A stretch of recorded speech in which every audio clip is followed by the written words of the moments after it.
que aconteceu, acho que já ia acontecer de qualquer jeito. É claro que a gente foi muito feliz de entrar no momento certo e ter as condições para fazer e também acertar muitas das nossas apostas. Mas foi o fato das redes sociais, né, que deram voz para o torcedor. Até então, a gente não tinha o torcedor como protagonista. O torcedor ele era totalmente passivo, né, no consumo de esporte. Tinha imprensa que falava, né, hard news, das notícias do esporte, comentários, os clubes, os jogadores e as transmissões. E com as redes sociais você passou a ter voz. E quando a gente olhava, né, para como a gente vivia o futebol, a zoeira sempre fez parte. Pô, isso é cultural do brasileiro. Se o seu time perde no final de semana, você sabe que o porteiro do seu prédio vai sacanear a tua cara. E já era assim. Só que essa brincadeira, ela era restrita ainda, né, ao mundo real, digamos. E aí, com as redes sociais, isso passou pro virtual. E a gente, foi um dos nossos principais ali gatilhos de sucesso foi traduzir isso em conteúdo, né? E colocar o fã como protagonista e toda a jornada do fã ali em consumir futebol e poder mostrar esse lado que não era tão trabalhado. E os memes acabou virando a primeira linguagem ali onde era possível fazer isso de uma forma a gerar escala, né? E depois o YouTube, enfim, a coisa foi evoluindo bastante. Aí mais gente veio, hoje tem, enfim, várias páginas incríveis, creators também, criadores de conteúdo, enfim, de todos os nichos, assim, hoje realmente é muito rico. E a própria imprensa mais tradicional, né, passou também a adotar um tom mais leve, assumir time, coisa que ninguém fazia.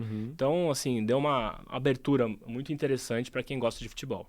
A internet mudou muito. E o Glauco tocou num assunto interessante falando do Thiago Leifert, já que a gente tá falando desse começo da internet, né? Um exemplo. Esse final de semana eu vi mais alguns episódios da série do Galvão, né? Que foi lançada. E, o Thiago Leifert, ele é muito corajoso ali naquela época, que ele abraça o movimento da internet, que era o Cala a Boca Galvão. Poderia ser um tabu ali dentro da Globo, né? Pô, é o Galvão Bueno, é o maior de todos os tempos e o melhor disparado narrador esportivo. Mas o Thiago Leifert com essa linguagem descontraída, eu acho que à frente do tempo, né? Analisando a internet, falou, não tem como a gente deixar isso passar. E aí ele traz ali pro central da Copa o tema, né, levando aquilo de uma maneira bem humorada e repercutindo o que tinha nas redes sociais. Quer dizer, não tem como você ignorar, eu acho que já naquela época eu percebia isso, né, a voz da internet. E aí trazer isso de uma maneira leve, de humor, mudou a imagem. O Cala a Boca Galvão ficou uma coisa folclórica, o próprio Galvão abraçou. Vocês fazem muito dessas zoeiras assim também, às vezes com um jogador, né, que às vezes é um humor bem descontraído, mas não é algo pra denigrir ou pra acabar com a carreira de ninguém, né? Assim, como a gente falou, né?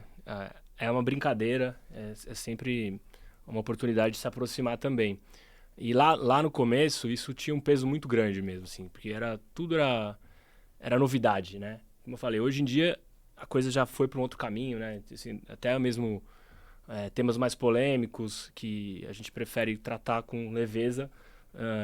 E o foco hoje também está muito em trazer um espaço para que os criadores tenham voz, né? Então, assim, o Desimpedidos ele acabou virando esse palco, né? Ele nasceu como uma casa de conteúdo, né? Para produzir e colocar ideias de pé, mas hoje tem muito de dar espaço para que o talento dos apresentadores, né? Dos criadores possa florescer. No caso, o exemplo do Chico aqui, tem o Fred também, o próprio Bolívia, que nem está mais com a gente, mas fez parte da história e foi importante, né? Na fundação do canal, naquele começo, ele era jornalista, nunca pensou em ser um personagem, acabou virando.